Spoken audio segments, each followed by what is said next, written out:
We will not go to IMF tomorrow, and we are not going as long as the NPP remains in power. Don't let anybody tell you we are not people of short sight. This is why we got into the IMF. You were spending too much relative to revenues, which is true. You were borrowing too much, which is true. Your external payments position has deteriorated, which is true.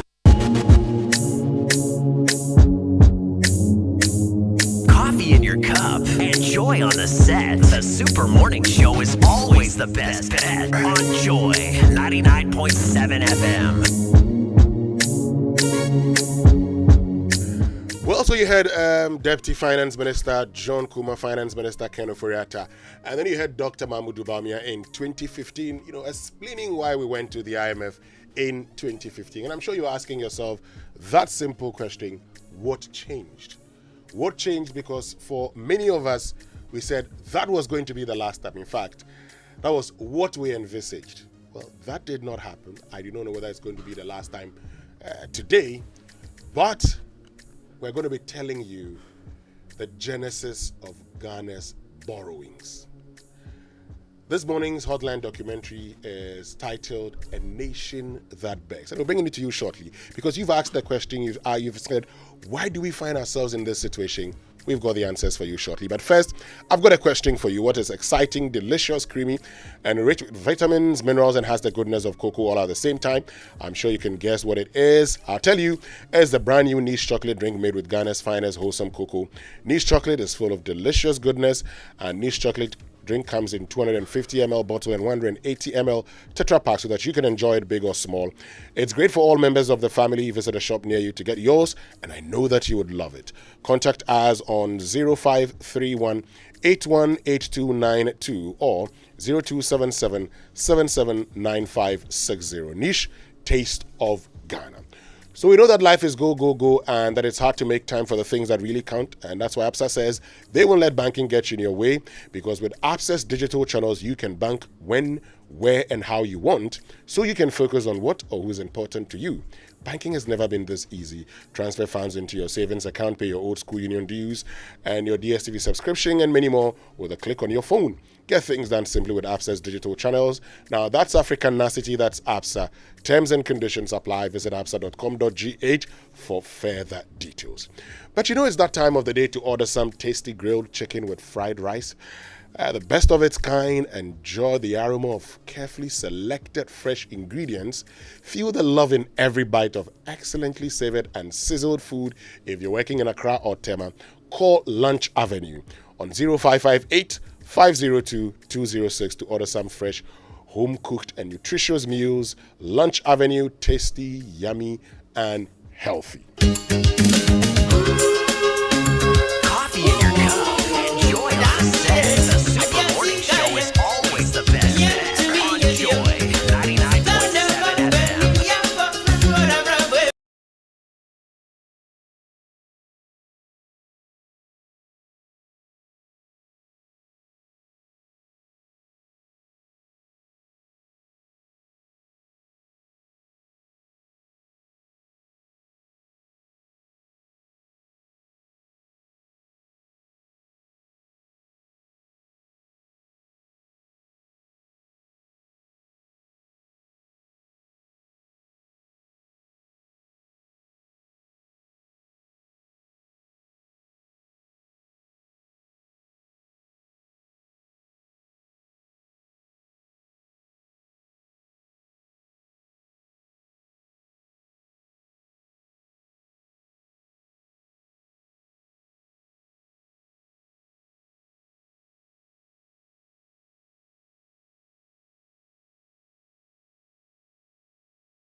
So for the 17th time, we are under an IMF program. For many of you, you asked yourself that simple question: how come that a country that at the time of independence showed so much promise, struggling with debts today, and for many of you, you've lost your investments? You asked the question, what happened to all the monies that we've borrowed over the period? After all, you believed these monies were going into the critical sectors of the economy. So if they did, why are we struggling to show what we've used the funds for? What we've decided to do is to get our data analyst, Kofi Ejeminta, one that you know very well. He's been chronicling Ghana's debt history over the last 66 years.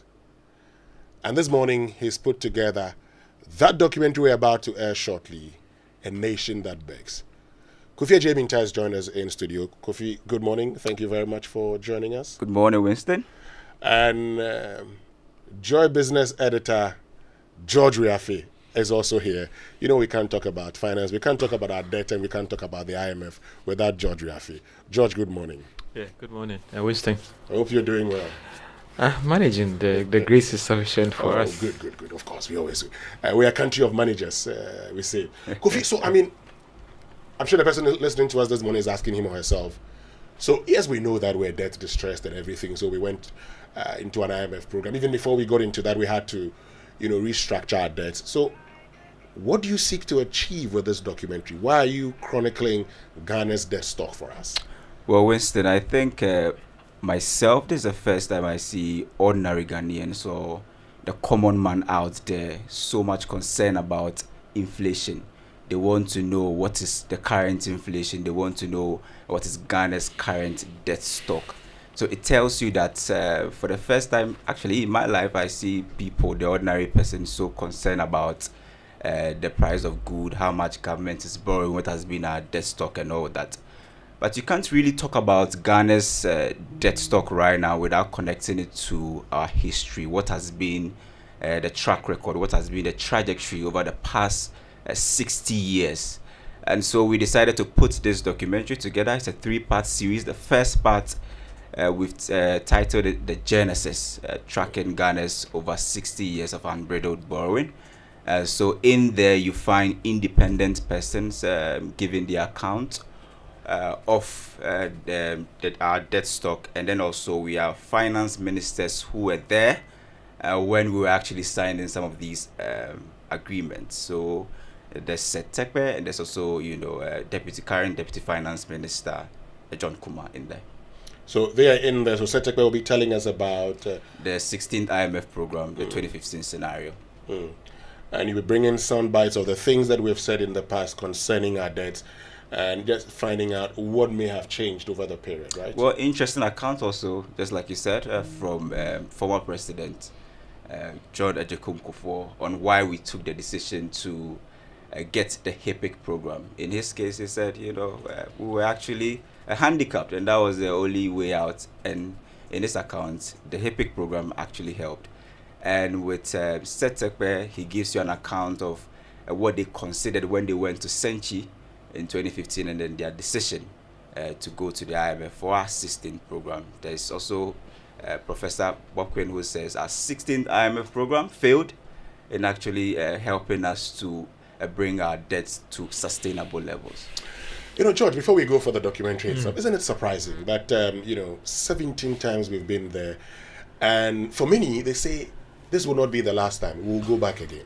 I think that for anybody who's followed Ghana's economic history, it wasn't surprising, and I think that we would do it 18th time again.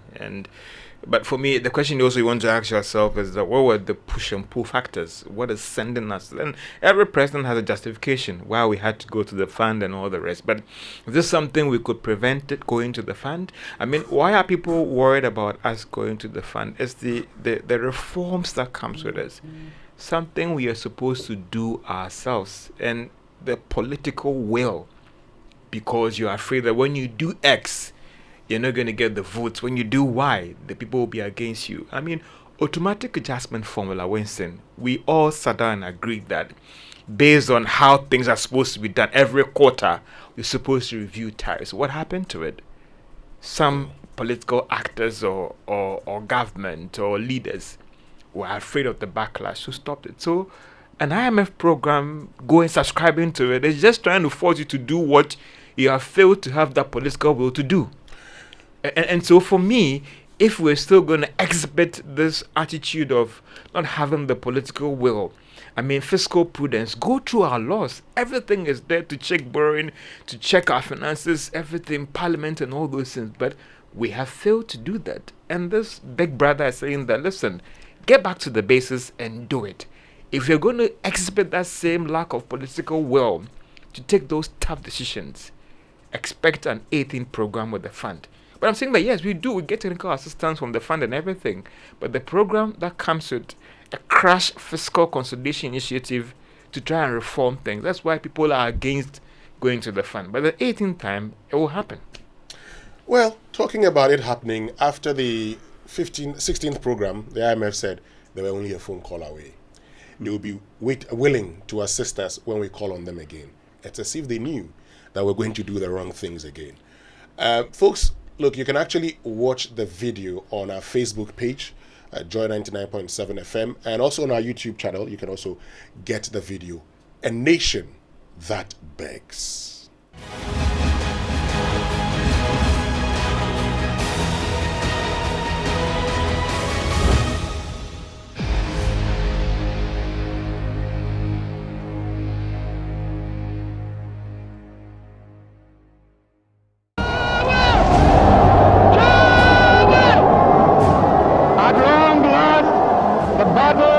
Has ended.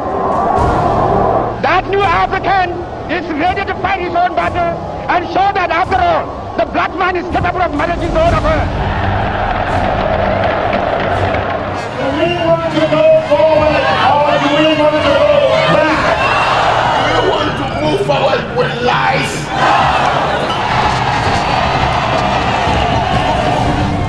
We're going to go into a 3-year program with the IMF. It will be the last time we'll have to go to the IMF again for any such program. This is why we got into the IMF. You were spending too much relative to revenues, which is true. You were borrowing too much, which is true. Your external payments position has deteriorated, which is true. I'm also pleased to report that the 3-year IMF-supported extended credit facility program, begun in 2015, comes to an end this year. We will not go to the IMF today, we will not go to IMF tomorrow, and we are not going as long as the NPP remains in power. Don't let anybody tell you we are not people of short sight. Suddenly, we were facing major challenges on our balance of payments. Our currency went into a steep decline. Interest rates went out of the window. Inflation, all the indices that have been worked on. And that is what basically forced us to go to seek the assistance of the fund.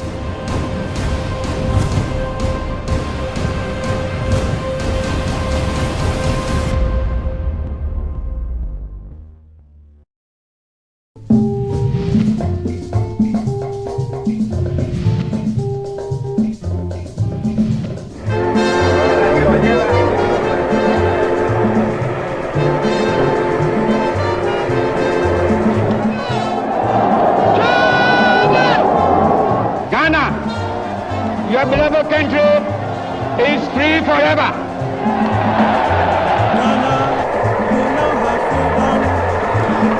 Ghana, since independence, has struggled to manage its debt. And it has been one constant feature in almost all our engagement with the IMF and development partners. Our struggle to manage our debt has been a bane on this country and has fueled macroeconomic instability over the years. So you'll find that right from 1965, when Ghana first approached the IMF under the watch of Dr. Kwame Nkrumah, one of the reasons we cited was debt unsustainability or ballooning public debt. Even though that program was rejected after it was approved by the fund, it wasn't long and Nkrumah's government was overthrown. And so one major economic decision that Ghana took right after the overthrow of Dr. Kwame Nkrumah in 1966 was to approach the IMF. And one of the reasons that we listed was debt unsustainability or balloon public debt. Godfred Alufa Bokwin is an economist and professor of finance at the University of Ghana. Professor Bokwin traces the problem of Ghana's indebtedness to the independence era. Even after HIPIC, which we completed in 2004, and then the Multilateral Debt Relief Initiative, which we finished in 2006, Ghana's debt to GDP ratio came down to less than 30%. That meant we had fiscal space, okay? And really, we did not, and this is evident, we did not make prudent use of that fiscal space that was conferred on the state as a result of the combined HIPIC MDR initiative. So we thought that we could borrow our way through debt, and here we are today as though we needed another HIPIC like yesterday. Ghana, we now have freedom. Since independence, a year has never gone by without Ghana's public debt burden generating news headlines.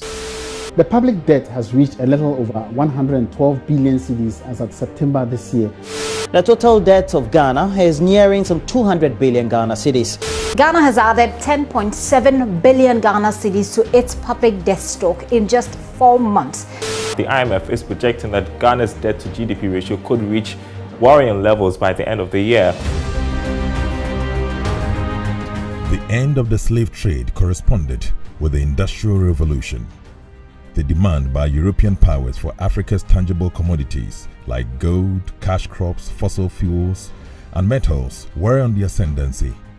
After more than 60 years of independence, Ghana remains heavily reliant on foreign exchange returns from 3 principal commodities: gold, cocoa, and now oil, which together account for more than 80% of the country's exports.